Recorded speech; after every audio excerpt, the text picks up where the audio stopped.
Hello मेरे प्यारे दोस्तों, टीचिंग परीक्षा के यूट्यूब चैनल के ऊपर आप सभी लोगों का तहे दिल से स्वागत है। आई होप आप सब लोग बढ़िया हैं। तो स्वागत है सभी लोगों का जनरल साइंस की क्लास के अंदर, जिसमें एक वादा मैंने आप लोगों से किया है कि 15 में से 15 नंबर 101% आपके एग्जाम में मैं आपको दिला के रहूंगी। तो फटाफट से सेशन के लिंक को कॉपी करो और शेयर करो। जितने भी लोगों के अंदर आप लोग इस क्लास को शेयर कर सकते हो।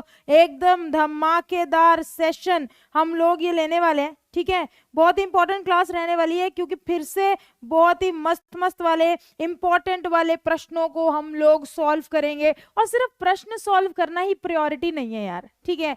ऐसा मत सोचो कि सिर्फ क्वेश्चन सॉल्व करना प्रायोरिटी नहीं है। उस क्वेश्चन का जो कॉन्सेप्ट है वो सीखना इंपॉर्टेंट है, क्योंकि बिन कॉन्सेप्ट के साइंस कुछ भी नहीं है, कुछ भी नहीं है। अगर आप बोलो साइंस बिना कॉन्सेप्ट के पास कर लोगे, बिल्कुल नहीं कर सकते हो। तो सब लोग रेडी हैं? तो फटाफट से रेडी रेडी रेडी लिखो। सेशन को हम लोग स्टार्ट करते हैं। अच्छा, आपको एक वेरी वेरी इंपॉर्टेंट बात बतानी मैंने कल आप लोगों को कहा था, पहले क्लास पढ़ाई, बहुत अच्छे अच्छे कॉन्सेप्ट पढ़ाए और आप लोगों के लिए एक टेस्ट बनाया। उस टेस्ट को मैंने कमेंट सेक्शन के अंदर पिन किया और स्टूडेंट्स को कहा कि जाकर उस टेस्ट को अटेम्प्ट करना ऐप के ऊपर जाकर। और मेरे बहुत सारे दोस्तों ने किया भी। मैंने आपसे वादा किया था कि जो भी टॉप 10 स्टूडेंट्स होंगे उनका नाम मैं सेशन के अंदर लूंगी। तो मैं लाई हूं आप लोगों की लिस्ट कि मेरी आज की क्लास के सुपरस्टार्स मेरे प्यारे प्यारे दोस्तों कौन है जिन्होंने टेस्ट के अंदर टॉप किया है। आप लोगों को आज भी एक टेस्ट मिलेगा और चाहते हो कि कल इस लिस्ट के अंदर अगर आप हो तो प्लीज प्लीज प्लीज उस टेस्ट को जरूर जरूर अटेम्प्ट करना। तो सब रेडी हो? चलो जी, रेडी हो तो बढ़िया, शुरू करते हैं मेरे प्यारे दोस्तों। सबसे पहले सभी लोग सेशन हम लोग स्टार्ट कैसे करते हैं, सभी लोग क्लास के अंदर लिख दो कमेंट सेक्शन में JSM मेरे दोस्तों, जय सरस्वती माँ। अब जो लंबा लिख सकता है वो लंबा लिख दे, नहीं तो शॉर्टकट का जमाना है, शॉर्टकट लिखो। सरस्वती माँ का नाम लेते हैं फटाफट से और हमारी क्लास को करते हैं स्टार्ट। ये ज्ञान की देवी है और आप लोगों को ज्ञान की बहुत ज्यादा आवश्यकता है, क्योंकि पेपर सर के ऊपर है और हम लोगों को अपने एग्जाम को क्रैक करना है। तो सारी की सारी क्लास ने जय सरस्वती माँ लिख दिया, ठीक है जी। चलो जी, क्लास को करते हैं हम लोग शुरू। ये 2 नंबर है, आप लोग टीचिंग परीक्षा पे इन दोनों नंबर्स के ऊपर कॉल कर कर मेरे प्यारे दोस्तों जो भी प्रकार की आपकी डाउट रहती है, क्वेरी रहती है, डिस्कस कर सकते हो। एक चीज याद रखना, आपके बीपीएससी का कोर्स लॉन्च हो गया है जो कि आपका 999 यानी कि 1000 रुपए का है। जिसको ये लेना है वो भी लेकर इन दोनों नंबर पर बात कर सकता है, डिस्कस कर सकता है, जो भी करना चाहता है। तो चलो जी, आ जाओ।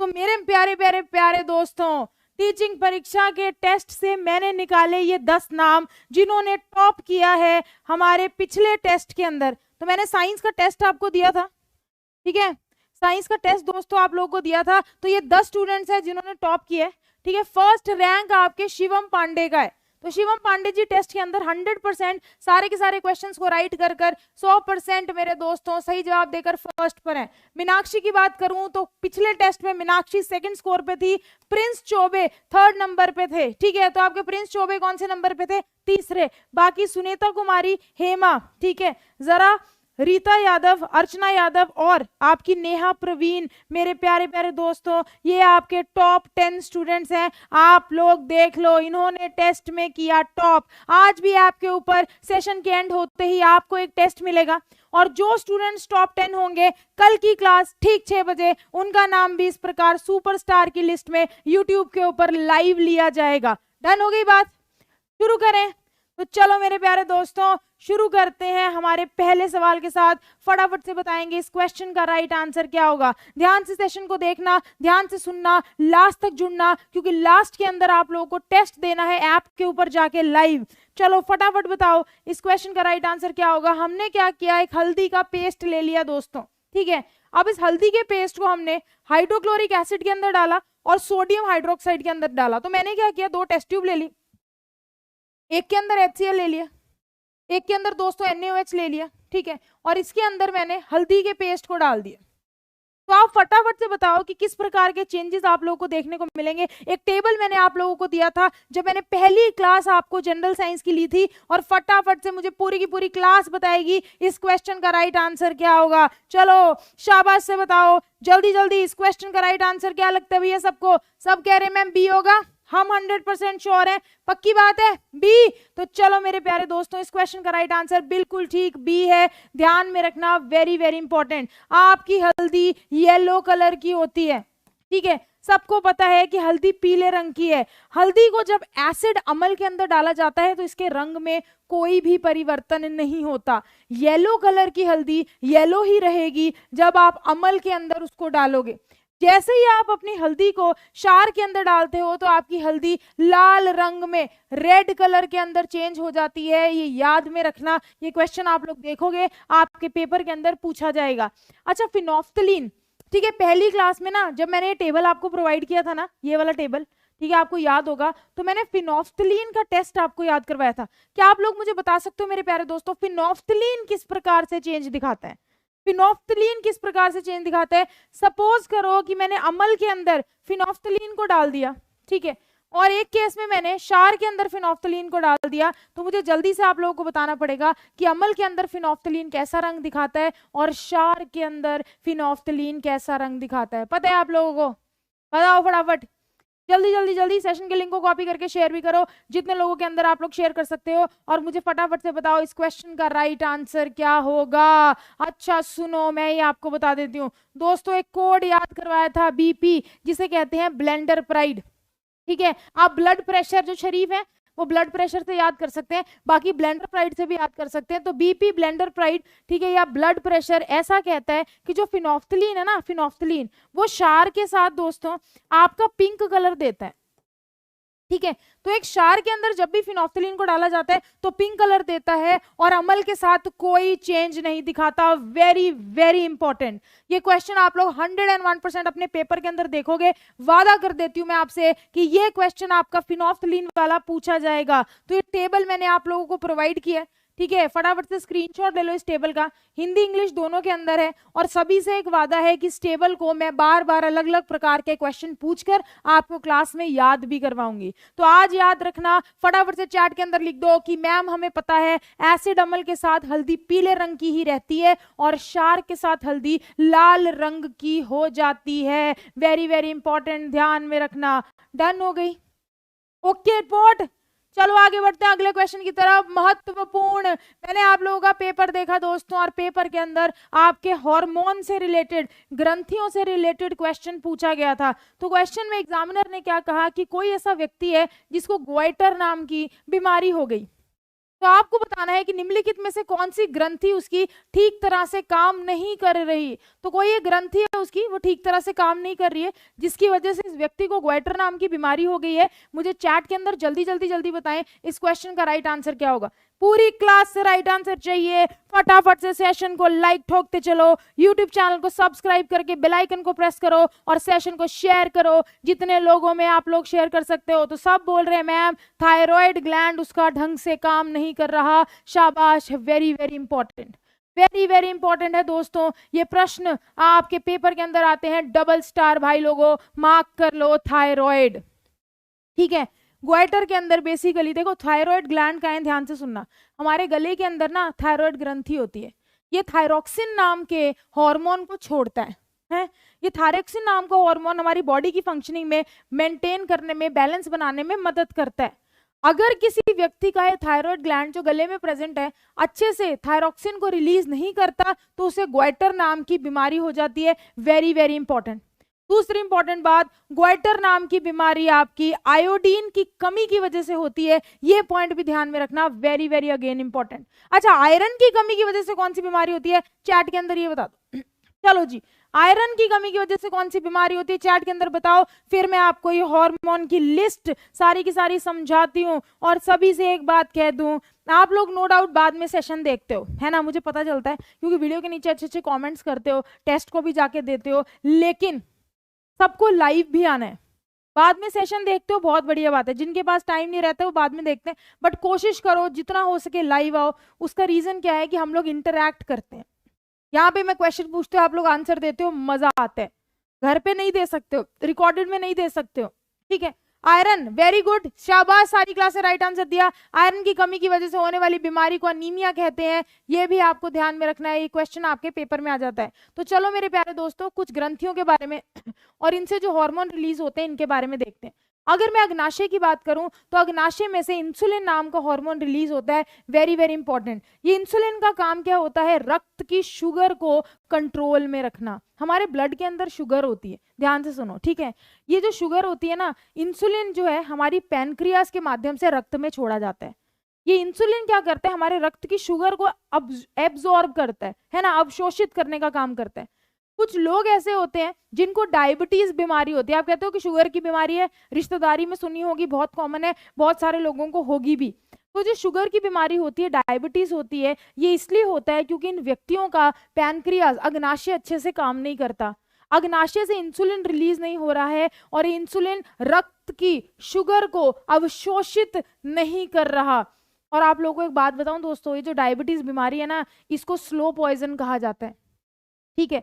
स्लो पॉइजन का मतलब जिन जिन लोगों को डायबिटीज होती है, धीरे धीरे उनके जो उनके अंग है ना, ठीक है, आपके ऑर्गन्स है अंदर, ठीक है, वो सारे के सारे गलना स्टार्ट हो जाते हैं, खराब हो जाते हैं, काम करना बंद कर देते हैं। कईयों की किडनी पे पड़ जाती है, कईयों की आंखों पे पड़ जाती है, कईयों के दिल पे पड़ जाती है। तो सभी को ध्यान में रखना है कि अगर बाई चांस आसपास कोई व्यक्ति है जिसको डायबिटिक है, जिसको शुगर की बीमारी है, वो अपना ध्यान रखें, मैक्सिमम वॉक करें, ठीक है। सैर वैर करने से बढ़िया रहता है, क्योंकि जब भी हम लोग सैर करते हैं तो हमारी जो ब्लड की शुगर है वो बर्न हो जाती है।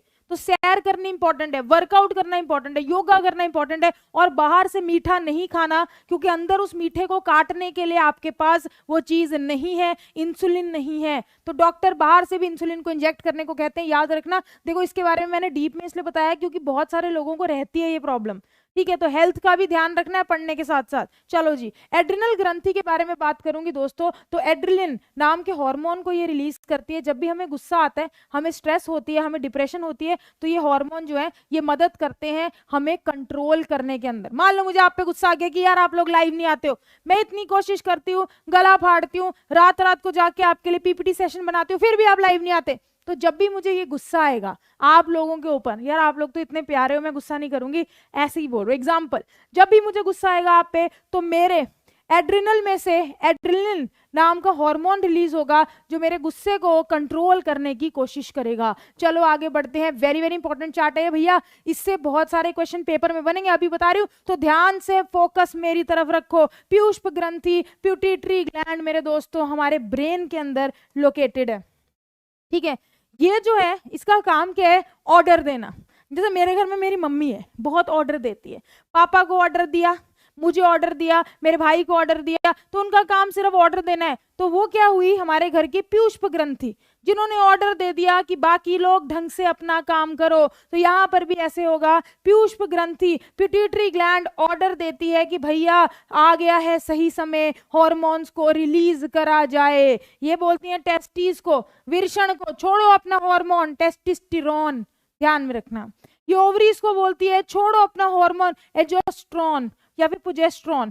थायराइड को बोलती है अपने हार्मोन को छोड़ो। एड्रिनल भी जो अपने हार्मोन्स छोड़ता है, ठीक है। ये जो ग्लैंड्स हैं अपने हार्मोन को छोड़ते हैं, ये क्या छोड़ते हैं? पिट्यूटरी ग्लैंड के ऑर्डर आने के बाद। एग्जामिनर पेपर में पूछेगा मास्टर ग्लैंड कौन है? पिट्यूटरी ग्लैंड है, पीयूष ग्रंथि। ध्यान में रखना, ये क्वेश्चन आप लोग पेपर के अंदर देखोगे, ठीक है जी, डन होगी बात। चलो अगले क्वेश्चन की तरफ हम लोग आगे चलते हैं। मेरे दोस्तों फटाफट से बताओ कि निम्नलिखित में से आपके दूरी के मापने वाले मात्रक कौन से हैं?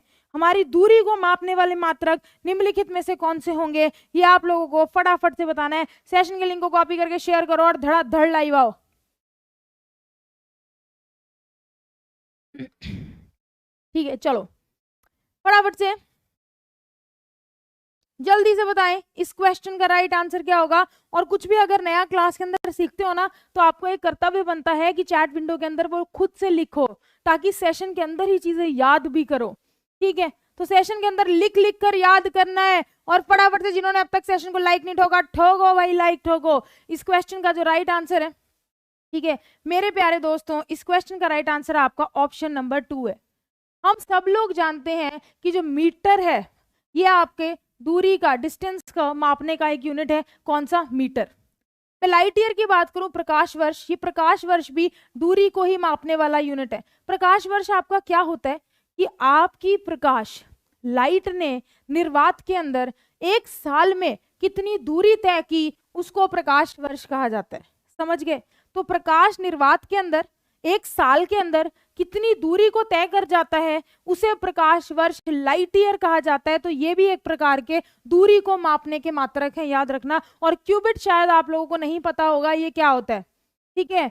बालिशत क्या होता है आपको नहीं पता होगा। दोस्तों जो मेरा हाथ है ना, पहले के टाइम में, एंशियंट टाइम में जब भी दूरी को मापा जाता था तो 1 क्यूबिट माना जाता था, यहां से लेकर आपके यहाँ तक के। मेरी जो कोणी है इसको आप एल्बो बोलते हो, पंजाबी वाले लोग कोणी बोलते हैं, आपके में जो भी बोलते होंगे, ठीक है। तो यहां से लेकर यहां तक की डिस्टेंस को क्यूबिट कहा जाता है। तो ये भी बेसिकली दूरी को मापने का ही मात्रक है। तो ऑप्शन नंबर 2 इस क्वेश्चन का राइट आंसर है। वेरी वेरी इंपॉर्टेंट, मात्रकों से भी प्रश्न हमारे पेपर में पूछे जाते हैं। जैसे कि मैंने, देखो ऐसे ही नहीं वादा करती हूँ कि आपको सब कुछ याद करवाऊंगी, प्रूफ करके दिखाऊं कैसे बोलती हूँ मैं याद करवाऊंगी। लास्ट टू लास्ट सेशन में याद कर लो, मैंने आपसे पूछा था आवृत्ति के मात्रक क्या है, ये क्वेश्चन था। फटाफट से मुझे चैट के अंदर लिख के बताएंगे कि आवृत्ति के मात्रक क्या होते हैं। चलो जी, कोई पूछ रहा है आप कहाँ से हो? दोस्तों मैं चंडीगढ़ से हूँ, ठीक है। फटाफट से बताओ आवृत्ति के मात्रक कहाँ है, ठीक है, जल्दी से। आवृत्ति के मात्रक हर्ट्ज है, एक्सीलेंट, पूरी क्लास से राइट आंसर दिया, वेरी वेरी गुड। फटाफट से आपकी तरंग धैर्य के मात्रक क्या होते हैं ये भी बता दो। ये भी मैंने आपको पढ़ाया था क्वेश्चन। तरंग धैर्य के मात्रक क्या है, कोई मुझे बताएगा जल्दी से। तरंग धैर्य के मात्रक मीटर होते हैं, ये भी ध्यान में रखना दोस्तों। और हमने दाब के मात्रक भी पढ़ लिए हैं, जो कि आपके होते हैं न्यूटन पर मीटर स्क्वायर, या फिर आप कह लो पास्कल। ये मैंने लास्ट टू लास्ट क्लास में आपको पढ़ाया था, आज की क्लास में रिवाइज कर फिर से याद करवा दिया। आने वाली क्लासेस में फिर से रिवाइज करेंगे और सेशन में सब कुछ याद करेंगे। डन होगी बात, आगे बढ़े। चलो आपके सामने ये रहा आपका अगला क्वेश्चन। फटाफट से निम्नलिखित जीवों को मैच करो कि किस प्रकार ये अपने पोषक को लेते हैं। पोषक लेने का तरीका इनका कौन सा है, फटाफट से जल्दी बताएंगे। इस क्वेश्चन का राइट आंसर क्या होगा। आपके पास स्वयपोषी है, आपके पास होलोजोइक है, आपके पास प्रजीवी है और आपके पास सेप्रोफाइट्स हैं। फटाफट से मैच करो और बताओ ABCD में से कौन सा इस क्वेश्चन का राइट आंसर होगा। यार लाइक नहीं ठोक रहे हो यार गलत बात है यार, लाइक तो लगा दो यार, ठीक है। फटाफट से सेशन में लाइक करो यार, ठीक है, जल्दी करो। इस क्वेश्चन का राइट आंसर क्या होगा। सबने बोला मैम बी, कोई कह रहा है मैम ए, कोई कह रहा है मैम सी। दोस्तों ठीक है, साइंस के सेशंस में रोज लाइव आओ, ठीक है, क्योंकि मैं देख सकती हूँ थोड़ी सी साइंस थोड़ी सी कम आती है आप लोगों को, ठीक है। मैं आपको मोटिवेट करना चाहती हूँ कि आपको आना पड़ेगा यार, आना पड़ेगा। अगर आप चाहते हो ना कि 15 में से 15 नंबर आए तो लाइव आना पड़ेगा, मेरे सेशंस देखने पड़ेंगे, मेरे साथ जुड़ना पड़ेगा। वादा मैं अपना निभा दूंगी, पूरे नंबर आ जाएंगे, आपका कॉन्सेप्ट भी स्ट्रांग हो जाएगा। आ जाओ, कुछ नया आपको बताने जा रही हूँ। और मैं बता दूं इस क्वेश्चन का राइट आंसर जो है आपका ऑप्शन नंबर 1 है। बहुत सारे स्टूडेंट्स ने रॉन्ग आंसर दिया, लेकिन डरने का नहीं, जब तक मैं हूं तब तक घबराने की क्या बात है। ध्यान से सुनो, जिनको नहीं आता फोकस करो इधर मेरी तरफ। स्वयपोषी कौन होते हैं दोस्तों, जो अपना भोजन खुद से बना सके, उन्हें स्वयपोषी कहते हैं। क्या आप स्वयपोषी हो, ठीक है, क्या मैं स्वयपोषी हूं? नहीं। आप बोलोगे हाँ जी मैम, हम अपने दाल चावल सब्जी खुद से बनाते हैं, स्वयपोषी हुए? नहीं। हमें फूड कहाँ से मिलता है? पौधों से। पौधे अपना भोजन खुद बनाते हैं, हम तो पौधों को खाते हैं यार, ठीक है। तो हम स्वयपोषी नहीं है, पौधे स्वयपोषी हैं। रीजन क्या? उनके पास क्लोरोफिल प्रेजेंट है। रीजन क्या? वो प्रकाश संश्लेषण कर सकते हैं, इसीलिए उन्हें स्वयपोषी कहा जाता है। अगर मैं शैवाल के बारे में बात करूं यहाँ पर, तो शैवाल आपका एक स्वयपोषी होता है। उसका रीजन क्या? कि शैवाल के पास क्लोरोफिल है। ये शैवाल क्या है? जो काई आपकी जगह जगह पे जमी होती है, दीवारों पे, पानी पे, दिखाऊं मैं आपको, ठीक है। ये देखो, ये आपका शैवाल है, इसको एल्गे कहते हैं। ये हरे रंग का है, इसके पास क्लोरोफिल प्रेजेंट है। क्लोरोफिल प्रेजेंट है तो ये प्रकाश संश्लेषण करके अपना भोजन बना सकता है। तो मैं बोलूंगी कि ये ऑटोट्रॉफ है, ये एक स्वयपोषी है। Very very important. चलो आ जाओ, आगे बढ़ते हैं, ठीक है। अब आपके पास आया मेरे दोस्तों अगला होलोजोइक। अमीबा जो होता है हमारा, वो होलोजोइक होता है। इसका मतलब क्या है कि ये ठोस चीज को अपने अंदर ले लेते हैं। अंदर लेने के बाद मेरे दोस्तों इसका पाचन करते हैं। पाचन करने के बाद सारे पोषक इसमें से निकाल लेते हैं और बचा कुछ अवशिष्ट पदार्थ को बाहर फेंककर उत्सर्जन कर देते हैं। तो अमीबा अगर मैं बोलूं तो अमीबा ऑप्शन नंबर बी के साथ जाएगा, ये ध्यान रखना, ठीक है। प्राणी संभोजी आपके अमीबा होते हैं। Very very important. आगे आ जाओ।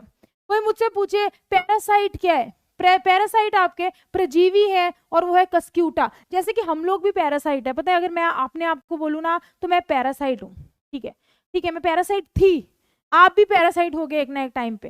क्यों? क्योंकि हम अपने पेरेंट्स के ऊपर डिपेंड करते थे पोषक के लिए, कि मम्मी मुझे दूध दे देगी, मम्मी मुझे खाना दे देगी, पापा मुझे स्कूल का बैग लेके देंगे, एजुकेशन की फीस देंगे, घुमाने लेके जाएंगे, सब कुछ कौन करेंगे? Mummy papa. तो हम उन पे डिपेंडेंट हैं। तो हम जो किसी और पे डिपेंडेंट हो अपने पोषक के लिए, उन्हें हम लोग परजीवी कहते हैं। तो आपके कस्क्यूटा की बात करूं दोस्तों, तो ये इस पौधे के ऊपर इस प्रकार से एक जाल बन के लटका हुआ है, सारे के सारे पोषक इस पौधे से ले लेता है।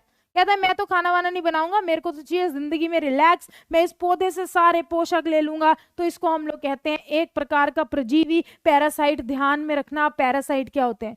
और सेप्रोफाइट आपके क्या होते हैं? जो डेड और डिकेइंग मैटर, जो गल रहा है, सड़ रहा है, मरा हुआ चीज है, उससे अपना पोषक लेते हैं, उन्हें हम लोग क्या कहते हैं दोस्तों? सेप्रोफाइट। तो ये याद रखना है सबको ऑर्डर। मशरूम आपका इसका एक एग्जाम्पल है। क्लियर हो गया? मुझे यस लिख दो अगर क्लियर हो गया। ये बहुत इंपॉर्टेंट है, तभी मैंने बहुत अच्छे से आप लोगों को ये पढ़ाया है। इससे रिलेटेड आप पक्का क्वेश्चन पेपर के अंदर देखोगे, पक्का 101%। क्लियर हो गया है? बता दो फटाफट से। डन है? क्लियर? यस, चलो ठीक है। प्राची ने बोला अभी मम्मी पापा पर, ठीक है लोग, हाँ बिल्कुल ठीक है, सब लोग मम्मी पापा पे डिपेंडेंट होते हैं, पैरासाइट है। उसके बाद जो हाउसवाइफ्स होती हैं वो अपने हस्बैंड पे डिपेंड करती हैं। तो फ्रेंड्स यही तो मेन मुद्दा है, यही तो मेन बात है। हमको पढ़ना है हम क्यों किसी पे डिपेंडेंट रहे, क्यों आप किसी पे डिपेंडेंट रहो, क्यों मैं किसी पे डिपेंडेंट रहूं, क्यों हम पैरासाइट बने। चलो आ जाओ, मेहनत कर कर हम सब आप स्वयंपोषी बन जाते हैं। हम लोग मेहनत करते स्वयंपोषी बनते हैं, अपना भोजन खुद कमा लेंगे, अपने आप को खुद पाल लेंगे, क्यों किसी के ऊपर डिपेंडेंट हो। समझ रहे हो मेरी बात? तो मेहनत करो, तैयारी करो, आप लोग परजीवी की कैटेगरी से निकल जाओगे बहुत जल्दी, और मैं आपको निकालूंगी, मैं वादा करती हूँ आपसे। मेरे 7 सेशंस के अंदर जुड़ना है और दबा के आप लोगों को पढ़ना है। ठीक है जी? Okay report. चलो आ जाओ, अगला क्वेश्चन कहता है अब हम लोगों को पृथककरण करना है। किसको? आपके अनाज को भूसी से। ठीक है, तो आपके पास चोकर है, चोकर से आपको अनाज को अलग करना है। तो निम्नलिखित में से कौन सी विधि हम लोग निकालेंगे? छानन करेंगे, थ्रेशिंग करेंगे, आपका फटकारा करेंगे, ठीक है, विनोइंग करेंगे, या फिर आपका हस्त चयन करेंगे? फटाफट से बताओ मेरे प्यारे दोस्तों। विनोइंग को निष्पावन भी कहा जाता है। मुझे जल्दी से बताएं इस क्वेश्चन का राइट आंसर क्या होगा। फटाफट पूरी क्लास भैया लाइक ठोक दो एक बार, जल्दी जल्दी लाइक करो यार। आप लोग इतनी कंजूसी कर आपके चक्कर में मेरा गला बैठ गया। किसी से भी फोन पे बात कर लूं ना, सारे बोलते क्या हो गया, ठीक है, क्योंकि जोर लगता है, लेकिन आप जोर लगाते हो एक उंगली नहीं हिलाते मेरे लिए। इस क्वेश्चन का राइट आंसर ऑप्शन नंबर 3 है, विनोइंग। तो ध्यान से आ जाओ, सारे के सारे मेथड्स को हम लोग देख लेते हैं। दोस्तों देखो, अभी व्यक्ति क्या कर रहा है? ये व्यक्ति कर रहे हैं छानन, सॉरी, ये व्यक्ति कर रहे हैं हस्त चयन, हैंड पिकिंग। हस्त चयन में क्या कर रहा है? अपने हाथों से आपके जो अनकन है उसके अंदर पत्थर है, कंकड़ है, कुछ भी है, अपने हाथों से निकालता जा रहा है, निकालता जा रहा है। इसे हम लोग हस्त चयन की विधि कहते हैं। ठीक है, डन हो गया। चलो जी आ जाओ। कौन कह रहा है? रेखा कुमारी कह रही है। रेखा कुमारी जी, ये क्वेश्चन भी पेपर में आएंगे, समझ रहे हो? जिस दिन पेपर में बैठोगे ना, ये क्वेश्चन पेपर में आएंगे, तब आप याद करोगे कि मैम कहती थी कि ये आएंगे। पहले अपना एक लेवल बना लो, अपना एक बेस बना लो, उसके बाद हाई लेवल पे चलेंगे। आप लोग मेरे को एक बात बताओ, मैं सीधा आपको करवाने लग जाऊं 11वीं 12वीं के क्वेश्चंस जिनका मतलब ही नहीं है? जो आपके एग्जाम का लेवल है, जो आपके एग्जाम में पूछा जाएगा, वो मैं आपके पेपर में करवा रही हूँ। मुझे पता है आपके पेपर में क्या आएगा, मुझे पता है आपका सिलेबस क्या है, मैंने आपके पेपर देखे हैं, मुझे बीपीएससी का लेवल भी पता है। पहले बेस तो बना लो, ऊपर तो तब चढ़ोगे। मंजिल स्ट्रॉन्ग कब बनती है एक बिल्डिंग? जब उसकी नींव ताकतवर होती है। अगर नींव ताकतवर नहीं है, आप बनाओ बिल्डिंग, चढ़ो टॉप पे, वो बिल्डिंग भी गिरेगी और हम भी गिरेंगे, आप भी गिरोगे। ठीक है, चलो जी, क्लियर होगी ये बात? आगे आ जाते हैं दोस्तों, इसको कहते हैं निष्पावन की विधि। निष्पावन की विधि में क्या होता है? ये लड़की, अब हमने पहले क्या किया, हाथों से पृथक कर लिया, ठीक है। उसके बाद आपने अनकन, ये है आपकी डंडियां हैं, ठीक है, इस डंडियों के अंदर आपके क्या है? अण के दाने हैं, अनकन है। अब हमने क्या किया, फटाफट से इन डंडियों को नीचे नीचे मारना शुरू कर देते हैं, ठा ठा ठा। इस विधि को थ्रेशिंग की विधि कहते हैं। आपकी डंडियों से अनकनों को अलग करना थ्रेशिंग की विधि होती है। अब यहां से अनकन अलग हो गए, लेकिन कुछ भूसी साथ में जुड़ी हुई है। अब इस अपशिष्ट पदार्थ को हमें अगर अलग निकालना है, तो हम लोग टेबल के ऊपर खड़ेंगे। टेबल पे खड़ने के बाद दोस्तों एक हाइट से घेरेंगे इस प्रकार अनकन को। जब हाइट से घेरेंगे, हवा चलेगी तो अणकण आपके यहाँ इकट्ठे हो जाएंगे और दोस्तों अपशिष्ट पदार्थ आपका दूसरी तरफ चला जाता है, इसे निष्पावन कहते हैं। और आपकी यहाँ पे छानन की विधि में आपको पता है ऐसे आटा छानते हो रोटी बनाने से पहले। ठीक है जी, क्लियर है, डन। चलो जी आ जाओ, आ जाओ मेरे प्यारे दोस्तों, अगला क्वेश्चन ये रहा। और ये टॉपिक हम लोगों ने इससे रिलेटेड बहुत सारी बातें पिछली क्लास में डिस्कस की थी। चलो आपको बताना है कि निम्नलिखित में से रासायनिक परिवर्तन कौन सा है। कौन सा रासायनिक परिवर्तन है? लकड़ी का क्षरण होना, लकड़ी का दहन होना, लकड़ी का चीरा जाना, या फिर लकड़ी का, ठीक है मेरे दोस्तों, लकड़ी में केल ठोक रहे हो आप, ये तो फटाफट से बताओ कि निम्नलिखित में से रासायनिक परिवर्तन आपका कौन सा होगा। जल्दी जल्दी जल्दी से बताना है कि इस क्वेश्चन का राइट आंसर क्या होगा। फटाफट बताओ भैया, पूरी क्लास पार्टिसिपेट करेगी, मैं अभी बता रही हूँ आपको। ठीक है चलो, सबने बोला मैम बी, ओके। इस क्वेश्चन का राइट आंसर मेरे प्यारे दोस्तों आपका ऑप्शन नंबर 1 है। तो चलो यार, फिर से गलत आंसर दे दिया,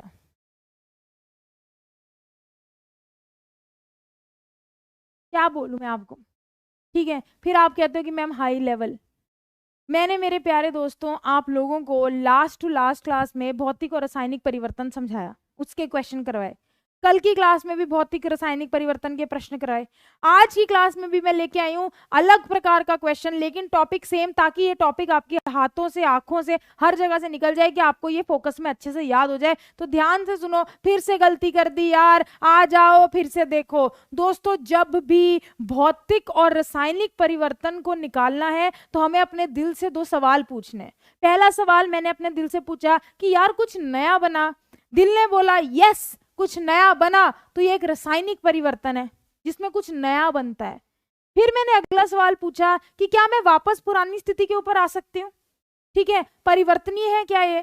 दिल ने बोला कि नहीं, मैं वापस पुरानी स्टेट पे नहीं आ सकती भैया, जो बन गया सो बन गया, आप रिवर्स नहीं कर सकते, तो इसे रासायनिक परिवर्तन कहा जाता है। भौतिक परिवर्तन में कुछ भी नया नहीं बनता और हम वापस अपनी पुरानी स्थिति के अंदर आ जाते हैं। परिवर्तनीय ये होता है। मैं तीसरी से चौथी बारी आपको सेम बात बता रही हूं, तो ध्यान से सुन लो। कल फिर एक क्वेश्चन कराऊंगी और कल पूरी क्लास जब तक राइट आंसर नहीं देगी ना इसका, ठीक है, ये कॉन्सेप्ट चलेगा। सुनो आप ध्यान से, आ जाओ।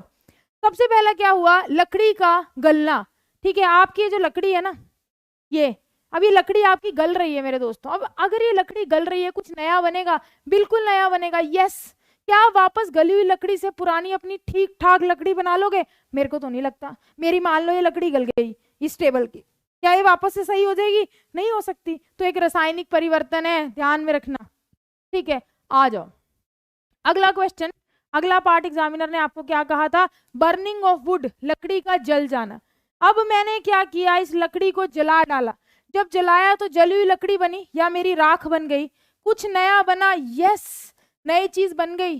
क्या मैं वापस जली हुई लकड़ी से वापस अपनी पुरानी लकड़ी को पालूंगी? क्या मैं राख से फिर लकड़ी बना लूंगी? नहीं बना सकती। समझ गए मेरी बात? तो ये रासायनिक परिवर्तन है जिसमें कुछ नया बनता है और हम वापस पुराने पर नहीं जा सकते। आई होप ये बात आपको क्लियर है। आ जाओ आगे। अब मैं यहाँ पे लकड़ी काट रही हूँ यार, कुछ नया बन रहा है? नहीं, ये लाइट ब्राउन कलर की लकड़ी थी, मैंने इस लकड़ी को काट दिया, ये ऐसी की ऐसी रही। नो, कुछ भी नया नहीं बन रहा है। क्या आप वापस पुरानी पे जा सकते हैं? बिल्कुल, ठोक दो इसमें कील, फेविकॉल लगा के जोड़ दो, आप वापस पुरानी स्टेट के अंदर जा सकते हो। और वैसे भी भौतिक परिवर्तन में भौतिक गुणों में परिवर्तन होता है। ये भौतिक गुण कौन से हैं? आपका आकार, आपकी आकृति, ठीक है, आपका मेरे दोस्तों अवस्था, आपका रंग। क्लियर हो गई बात?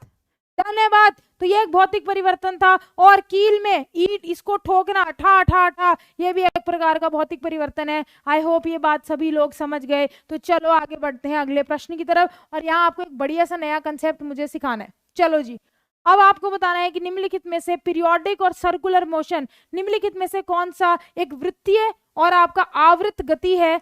जल्दी से बताओ इस क्वेश्चन का राइट आंसर क्या होगा। फटाफट यार, लाइक नहीं कर रहे यार, फटाफट से लाइक भी ठोको, सेशन को शेयर करो, लाइक ठोको और जल्दी से बताओ इस क्वेश्चन का राइट आंसर क्या है। बड़ा आसान क्वेश्चन है यार, ये तो सारे सही दे देंगे। सारे सी कह रहे हैं, पक्की बात होगी? सब सी कह रहे हैं, कॉन्फिडेंट? सी, चलो ठीक है जी, देख लेते हैं। ठीक है मेरे दोस्तों, पीरियोडिक और सर्कुलर मोशन के बारे में अगर आपसे पूछा जाए तो आपका जो पीरियोडिक मोशन है और सर्कुलर मोशन है, रुको, दोनों के दोनों, ऑप्शन नंबर 3 इस क्वेश्चन का राइट आंसर है, बोथ करेक्ट है। ठीक है, ए और बी दोनों के दोनों आपके आवृत्त गति भी है और सर्कुलर गति भी है। आ जाओ समझते हैं इस प्रकार की गति को। देखो दो बातें, सर्कुलर का मतलब एक जगह से कोई चीज शुरू हुई, घूम के अपनी पुरानी जगह पे आई, उसको हम लोग सर्कुलर कहते हैं। ये मेरी घड़ी है, ठीक है, क्लॉक। अब इस घड़ी के अंदर क्या हो रहा है दोस्तों, यहां से ये सुई घूम रही है, घूमकर वापस अपनी जगह पे आ रही है, तो मैं इसको बोलूंगी कि ये गोल हो रहा है मोशन, एकदम सर्कुलर मोशन है आपका। ये आपकी पृथ्वी है, चंद्रमा ऐसे पूरा गोल घूम रहा है, तो ये आपकी जो मोशन है ये कैसा है, आपका सर्कुलर। ठीक है, क्लियर होगी, ये कैसा मोशन है आपका मेरे दोस्तों, ये हमारा आवृत्त गति है। अब वृत्तीय गति क्या होती है, पीरियोडिक मोशन क्या होता है, एक पर्टिकुलर टाइम, एक फिक्स टाइम हो गया जिसमें ये मोशन होगा, जिसमें ये गति होगी, उसे पीरियोडिक मोशन कहते हैं। जैसे कि मैं आपको एक एग्जांपल देती हूँ, हमारी जो पृथ्वी है वो सूरज के आर पार घूमती है, ठीक है, अगर घूमेगी, गोल गोल गोल गोल चक्कर लगाएगी, तो आप इसको बोलोगे आवृत्ति मोशन है। ठीक है, अभी जो चक्कर लगा रही है दोस्तों 365 डे पे लगा रही है, टाइम तो सेम है ना, एक साल हो गया 365 डेज पे एक चक्कर लगा दिया, अगला चक्कर फिर 365 डे पे, अगला चक्कर फिर 365 डे पे, तो समय सेम है। पीरियोडिक मोशन वो होता है जो एक प्रॉपर टाइम इंटरवल के बाद अपने आप को वापस उसी स्टेज पे ले आता है। 2 घंटे में घूमा वापस, 2 घंटे में कोई चीज घूमी वापस, तो ये सर्कुलर भी है और आपके पीरियोडिक भी मोशन है। तो ये ध्यान में रखना, ये दोनों के दोनों मोशन घड़ी के अंदर और ये मून, चांद, सितारे, फूल और खुशबू, इन सब के अंदर हो रहा है। यहाँ पे देखो टिक टिक टिक टिक टिक टिक टिक टिक टिक टिक टिक टिक, 1 घंटे के अंदर मेरे प्यारे दोस्तों एक चक्कर, फिर अगले घंटे के अंदर अगला चक्कर, टाइम भी सेम है और गति भी सेम है। आई होप ये बात सबको क्लियर है। तो चलो आ जाओ अगले क्वेश्चन का राइट आंसर बताओ। मैंने ऑलरेडी ये क्वेश्चन आपको पढ़ाया था, ये कॉन्सेप्ट हम लोग कल की क्लास में पढ़ चुके हैं और आज की क्लास में से रिलेटेड प्रश्न कर रहे हैं। चलो जी, कल की क्लास में हमने कॉन्सेप्ट पढ़ा था ऊष्मा का संचारण। मैंने बहुत ही डीप में, बहुत ही अच्छे तरीके से ऊष्मा का संचारण आपको पढ़ाया था, तो आज आपको बताना पड़ेगा। ठीक है, चलो, ऑलमोस्ट अजय पांडे 27 डेज लगते हैं मून को, ठीक है, 27-28 दिन लगते हैं मून को, उसको लूनर मंथ कहा जाता है, आपके चंद्रमा का माह। ठीक है, क्लियर। चल फटाफट बताओ इस क्वेश्चन का राइट आंसर क्या है, कौन सा इसमें से मेथड स्लो प्रोसेस है। अगर मैं बात करूं ऊष्मा के संचारण का धीमा प्रक्रिया कौन सी है, तो जल्दी से बताओ इस क्वेश्चन का राइट आंसर क्या होगा। यार देखो सोच के आंसर लगाना, मैं सच में आपको कह रही हूँ, मैं आपको बहुत ही बेहतर और शानदार तरीके से पढ़ा रही हूँ और बहुत ही शानदार आप लोगों को ये जो क्वेश्चंस है ना, ये भी चुने हुए बेहतरीन क्वेश्चंस प्रोवाइड कर रही हूँ। आप लोग मेथड को समझो कैसे पढ़ाया जा रहा है। कल की परसों की क्लास में आपको कॉन्सेप्ट सिखाया जाता है, उससे रिलेटेड उस क्लास में भी पढ़ाया जाता है, अगले दिन आपको एक अलग क्वेश्चन लेकिन उसी कॉन्सेप्ट से कराया जाता है, आज के दिन फिर से कराया जाता है। उसका रीजन ये है कि 3 से 4 बार आप एक ही कॉन्सेप्ट को समझकर रिवाइज कर याद कर लो, ताकि आपके दिलो दिमाग में बस जाए। मैं ऐसे ही वादे नहीं करती हूँ हवा के अंदर, मैंने कभी किसी को झूठा प्रॉमिस नहीं किया आज तक। मैंने अगर आपको प्रॉमिस किया है ना कि आप मेरे पढ़ाए हुए में से बिना रिविजन के आप पेपर देने जाओगे, तो आप जाओगे, पक्की बात है, सच में जाओगे। आप खुद देखो यार, नहीं तो मुझे क्या, एक कॉन्सेप्ट कराया, अगला क्वेश्चन, अगला कराया, अगला क्वेश्चन, आ रहा है, मुझे क्या मतलब। हो रहा है ना, कोशिश की जा रही है ना आपके लिए, तो आप भी ध्यान से क्वेश्चन को पढ़ के करो। मैंने 2 दिन लगातार आपको एक कॉन्सेप्ट सिखाया है। बताओ इस क्वेश्चन का राइट आंसर क्या है, बताओ। सबने बोला ma'am B B B B B, अच्छा जी, पक्की बात है। ऑप्शन नंबर 1 इस क्वेश्चन का राइट आंसर है। बी कहां से हो गया, बताओ। सुनो अब ध्यान से, एक बारी और समझाती हूँ आपको, एक बारी और। कल फिर से इसके ऊपर एक क्वेश्चन लेके आऊंगी और मैं उम्मीद करूंगी कि मेरी पूरी क्लास राइट आंसर देगी, तो ध्यान से सुनना, प्यार से फिर से समझा रही हूँ, आ जाओ सारे लोग। दोस्तों आपको बोला कि धीमा प्रोसेस कौन सा है। अब ऊष्मा के संचारण के हमारे पास प्रोसेसेस होते हैं, एक होता है चालन, ठीक है, आप सभी लोग जानते हो, इसको हम लोग कंडक्शन कहते हैं। इसके अंदर क्या होता है, हम लोगों ने, मैंने आपको ऑलरेडी पढ़ाया था कि जैसे मान लो, मैंने आपको एग्जांपल भी दिया था कि मेरे घर में मेरी मम्मी ने ऐसे कुछ बर्तन रखे हैं जिनके हैंडल टूटे हुए हैं, लेकिन फिर भी इनके अंदर सब्जी वगैरह बनाते रहते हैं, और अगर इन्हें टच करो तो हाथ पे गरम गरम लग जाता है। इसे चालन की विधि कहते हैं। ऊष्मा का संचारण एक गर्म बॉडी से ठंडी बॉडी की तरफ होता है, ये हम सब लोग जानते हैं। ठीक है, ऊष्मा का संचारण गर्म बॉडी से ठंडी बॉडी की तरफ होता है, तभी गरम गरम चाय जब टेबल पे रखी जाती है और कुछ समय के बाद वो ठंडी हो जाती है, क्योंकि चाय गर्म है और आपका बाहर का पर्यावरण ठंडा है, तो ऊष्मा संचारण कहां से करेगी? गर्म से ठंडे की तरफ। आई होप ये बात सबको क्लियर है। तो पहली विधि आपकी चालन की विधि है, और हमने पढ़ा था चालन की विधि में ठोस के अंदर, ठीक है, आपको यहाँ पे दिखाऊं, आंसर दिख जाएगा। चालन की विधि में ठोस, मेरे दोस्तों, एक सेकेंड रुको, एक सेकेंड रुकना,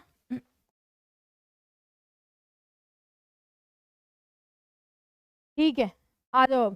चालन की विधि में मेरे प्यारे दोस्तों आपका ठोस के अंदर ऊष्मा का संचारण होता है। ये एक स्लो प्रोसेस है, ठीक है, मैंने आप लोगों को पढ़ाया है कि ये धीमा प्रोसेस है। अगला आप लोगों को पढ़ाया था संवहन। संवहन की विधि में मैंने आपको पढ़ाया था दोस्तों कि कोई भी चीज जो कि आपकी फ्लूइड है, चाहे वो द्रव्य है चाहे वो गैसीय अवस्था है, उसके अंदर हमेशा संवहन की विधि लगती है। ये भी हम लोग पढ़ा चुके हैं ना। सुनो ध्यान से, जब भी हम किसी चीज को हीट करते हैं, मान लो मैंने आपको एग्जांपल दिया था, मैं आपके घर गई, मैंने बोला कि भैया खाना खिलाओ, आपने सोचा मैम आ गई, रोज का ही काम है मैम का, मैं फ्रिज में 3 दिन पुराने दाल चावल खिला देता हूँ। अब आप दाल गर्म कर रहे हो मेरे लिए इस पैन के अंदर, नीचे की दाल पहले गर्म होगी और जो चीज गर्म होती है वो हल्की होकर ऊपर उठ जाती है। दाल उठ गई यार, और ऊपर की दाल आपकी नीचे आ गई, तो इसको क्या कहते हैं? संवहन। ठीक है, ये भी आपका एक प्रकार का स्लो सा ही प्रोसेस है। और अगला आता है आपका विकिरण, रेडिएशन, जिसमें से आपकी सूरज से ऊष्मा कहां पर? पृथ्वी पर गिर रही है, और ये आपका फास्टेस्ट मेथड है, सबसे तेज मेथड है। रीजन क्या तेज होने का? क्योंकि इसमें ऊष्मा के संचारण होने में कोई भी माध्यम की आवश्यकता नहीं होती, याद रखना। इसमें कोई मीडियम नहीं चाहिए आपको, कोई माध्यम नहीं चाहिए। आप एक चीज देख रहे हो, वैक्यूम के अंदर, निर्वात के अंदर भी ऊष्मा का संचारण हो रहा है।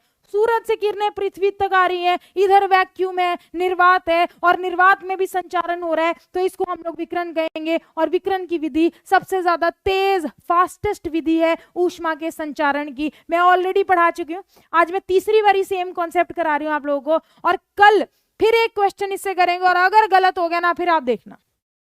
ठीक है, समझ गए मेरी बात? डन हो गया। तो दोस्तों स्लो इसमें आपका संवहन होगा, क्योंकि विकिरण तो आपका तेज है ना, ये तो फास्टेस्ट है, सबसे तेज है। एग्जामिनर ने पूछा एक धीमा प्रोसेस कौन सा है? धीमा। अब समझ गए? क्लियर है? डन है। मैंने दोस्तों 3 से यार आपको इतनी बारी रिपीट कर दिया, आई होप अब सबको क्लियर हो गया होगा। ओके रिपोर्ट है?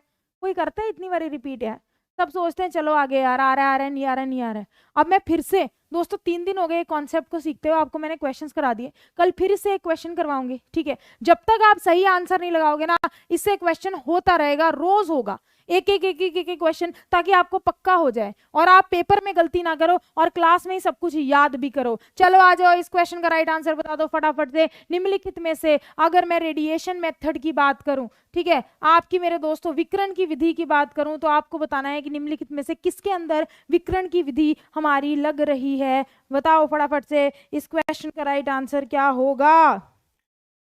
चलो, कोमल कह रही है कि ma'am you are too good. Thank you so much Komal ji, ये लो एक आप सबके लिए एक दिल है यार, थैंक यू सो मच। और सेशन के अंदर दिल भेजो यार एक फटाफट, क्लास अच्छी लग रही है अगर तो आप सबको thank you so much. Class के अंदर बस जुड़ते रहो, लाइव आते रहो, पढ़ते रहो, मुझे आपसे बस यही चाहिए। मैं बार बार ही रिपीट करके जैसे मर्जी करूँ, आपको एक प्रॉमिस कर दिया कि इससे बाहर पढ़ने की जरूरत नहीं है। ठीक है, दूसरी बात आपको ये भी मैंने वादा कर दिया कि जो मैं आपको पढ़ाऊंगी बेस्ट पढ़ाऊंगी। तीसरी बात, क्लास में सब याद भी करवाऊंगी, मुझे जैसे मर्जी करवाना पड़े, बस आपको मेरे लिए लाइव आना पड़ेगा यार। और क्लास कैसी लगी वीडियो के नीचे कमेंट सेक्शन के अंदर जरूर बताना, ताकि मुझे मोटिवेशन मिले आपको क्लास कैसी लगी। ठीक है जी, क्लियर है? चलो ठीक है, आ जाओ। इस क्वेश्चन का जो राइट आंसर है दोस्तों वो है आपकी हीटिंग ऑफ अर्थ, पृथ्वी का गर्म होना। ठीक है, पृथ्वी का गर्म होना हमारी विकिरण की विधि है, जिसमें कोई भी माध्यम की आवश्यकता नहीं होती। Very very important. ठीक है, और ये सबसे तेज, सबसे फास्टेस्ट मेथड है ऊष्मा के संचारण का, याद में रखना, वेरी वेरी वेरी इंपॉर्टेंट। समझ गए बात? ठीक है, सैटरडे को तैयार है ना? आप लोगों के लिए एक सरप्राइज है। ठीक है, आपका मैराथन होगा सैटरडे को, जिसके अंदर मैं और अंकुर सर, ठीक है, बढ़िया बढ़िया मैथ्स के, सामान्य गणित और सामान्य विज्ञान के प्रश्न आप लोगों को कराएंगे और एक साथ पढ़ाएंगे। ठीक है, मैथ्स और साइंस एक साथ चलेगी, तगड़ा सेशन होगा, एक बड़ा शानदार मैराथन होगा और पोल वाला मैराथन होगा जिसके अंदर आप लोग क्वेश्चंस को सॉल्व करोगे, हम लोग आपको एक्सप्लेन करेंगे और आपके दोनों के दोनों सब्जेक्ट ठा करके पक्के हो जाएंगे। तो सभी को जुड़ना है शनिवार को, टाइम मैं आपको बाद में बताऊंगी, ठीक है। सरप्राइज कुछ तो रहने दो, टाइम देखने के लिए रील चेक करना, आज टाइम रील में मिलेगा आपको। चलो, लाल प्लैनेट कौन सा है हमारे सौर मंडल के अंदर, कौन सा दोस्तों लाल ग्रह है, फटाफट बताएं इस क्वेश्चन का राइट आंसर क्या होगा, जल्दी से बताओ। सौर मंडल में लाल ग्रह आपका कौन सा होता है? बड़ा आसान क्वेश्चन है, ये भी अगर गलत दे दिया ना आपने, हे भगवान, ऐसे करोगे नहीं, वैसे मुझे पता है आप इस क्वेश्चन का राइट आंसर दे दोगे। पूरी की पूरी क्लास लगा रही है मैम सी सी सी सी सी, तो चलो मेरे प्यारे दोस्तों, ऑप्शन नंबर सी, मार्स मंगल इस क्वेश्चन का राइट आंसर है। मंगल को लाल प्लैनेट कहा जाता है, इसका रीजन ये है कि मंगल पे, दिखा दूं आपको, आयरन ऑक्साइड प्रेजेंट है, और ये जो आयरन है ना मेरे दोस्तों, याद रखना इसका रंग लाल होता है, ठीक है, वेरी वेरी इंपॉर्टेंट। ये आयरन जो है हमारे हीमोग्लोबिन के अंदर भी प्रेजेंट होता है, इसीलिए यही रीजन है कि हमारे रक्त का रंग भी लाल है, और इस आयरन की कमी की वजह से अनीमिया नाम की बीमारी लोगों को हो जाती है, ठीक है। तो उस केस के अंदर डॉक्टर कहते हैं हरे पत्तेदार सब्जियां खाओ, आंवला खाओ, गुड़ खाओ, ताकि आप लोगों को अनीमिया नाम की बीमारी ना हो। ये पॉइंट ध्यान में रखना, वेरी वेरी इंपॉर्टेंट, ठीक है। तो ये आपका ऑर्डर है, my very educated mother just showed us number 9। तो ये आप ऑर्डर से आप लोग सारे के सारे प्लैनेट्स को, ग्रहों को याद भी कर सकते हो। अगर आपसे एग्जामिनर पूछे कि सबसे बड़ा ग्रह कौन सा है, तो बृहस्पति हमारा सबसे बड़ा ग्रह है, ठीक है, याद रखना। सारे जने चैट के अंदर लिख दो बृहस्पति सबसे बड़ा ग्रह है, सब चैट के अंदर लिखो। दूसरा इंपॉर्टेंट बात, एग्जामिनर अगर आपसे पेपर के अंदर ये पूछ ले ऐसा कौन सा ग्रह है जिसके आर पर रिंग्स प्रेजेंट होती है, तो शनि ग्रह वो ग्रह है जिसके आर पर रिंग्स प्रेजेंट होती है। आप लोग जानते हैं, ऐसे सब लोग बोलते हैं ना कि यार शनि भी 7 सालों तक ही रहता है ना, या फिर ऐसे लड़ते लड़ते तू शनि है मेरी जिंदगी में, तू शनि है, ऐसे कहते हैं, समझ रहे हो। तो शनि याद रखना, रिंग्स वाला ग्रह है आपका शनि ग्रह है, वेरी वेरी इंपॉर्टेंट, ठीक है। फिर एग्जामिनर आपसे पूछता है एस्ट्रॉयड की बेल्ट, कहने का मतलब आपके ना पत्थर घूम रहे होते हैं अंतरिक्ष में, तो इनकी एक बेल्ट प्रेजेंट होती है, कौन से 2 प्लैनेट्स के बीच में है, तो आपके मार्स के और जुपिटर के बीच में है दोस्तों, मंगल और बृहस्पति। ये सारे के सारे क्वेश्चन की फॉर्म में एक एक पॉइंट, एक एक बात आपको सेशन में याद भी करवाऊंगी, टेंशन लेने की जरूरत नहीं है। जैसे मूवी के अंदर हम लोग जाते हैं पॉपकॉर्न लेके, सेशन में पॉपकॉर्न लेके, चाय बिस्किट लेके बैठा करो, है ऐसे बिस्कुट को डुबोया करो और खाया करो और चाय पिया करो, सेशन को बस सुन लिया करो, ठीक है। अगर आप सुनोगे भी ना और रोज रोज लाइव आओगे, मेरे साथ पार्टिसिपेट करोगे, आपको सब कुछ क्लास में याद हो जाएगा, गारंटी देती हूँ। मैं ईवीएस भी याद करवा देती हूँ, मैं साइंस भी याद करवा देती हूँ, तो यही सबसे खास बात है कि अपन लोग याद करेंगे एक साथ। यार आओगे, एक बार यस तो लिख दो फटाफट से बता दो कौन कौन आएगा लाइव, जल्दी बताओ लाइव कौन कौन आएगा। सब लिख रहे हैं यस मैम। प्राची अलावत कह रही है मैं लाइव आऊंगी आपकी। बिंदास इंडियन, बिंदास इंडियन तो जैसी सेशन बनता है बिंदास जी, आप सेशन के अंदर उसी टाइम पे कमेंट कर देते हो यार, बहुत अच्छा लगता है, थैंक यू सो मच, ठीक है, आपके उस कमेंट के लिए। सब लोग कह रहे हैं yes ma'am yes ma'am yes ma'am, हम आएंगे तो बहुत बढ़िया। आप सभी लोगों को मेरे साथ लाइव जुड़ना पड़ेगा दोस्तों। आज की क्लास अपन इतनी करते हैं, मैंने आपको बहुत सारे बेहतरीन और अच्छे अच्छे वाले कॉन्सेप्ट जो हैं वो बता दिए। आई होप सबको ये कॉन्सेप्ट क्लियर हो गए, सारी की सारी बातें क्लियर हो गई। तो सेशन अच्छा लगा तो यूट्यूब चैनल को सब्सक्राइब करो, बेल आइकन को प्रेस करो और ठा करके सेशन को लाइक ठोक दो, और एक वादा करो, क्या हुआ तेरा वादा वो कसम वो इरादा। कल आप लोगों को क्लास में मेरे साथ लाइव जुड़ना है, सभी लोग लाइव आएंगे, तभी मैं सैटरडे को मैराथन लूंगी। देखो मैं भी यार, अब मेरे को कंडीशन लगानी पड़ रही है, क्या करूं मैं, ठीक है। तो सैटरडे को मैराथन चाहिए कि नहीं चाहिए? चाहिए, ठीक है। मैं अंकुर सर और मैं एक साथ पढ़ाएंगे आपको, सैटरडे को धमाकेदार क्लास होगी, तो सैटरडे को मैराथन चाहिए, तो सब लोगों को कल लाइव आना पड़ेगा, ठीक है। आओगे बता दो।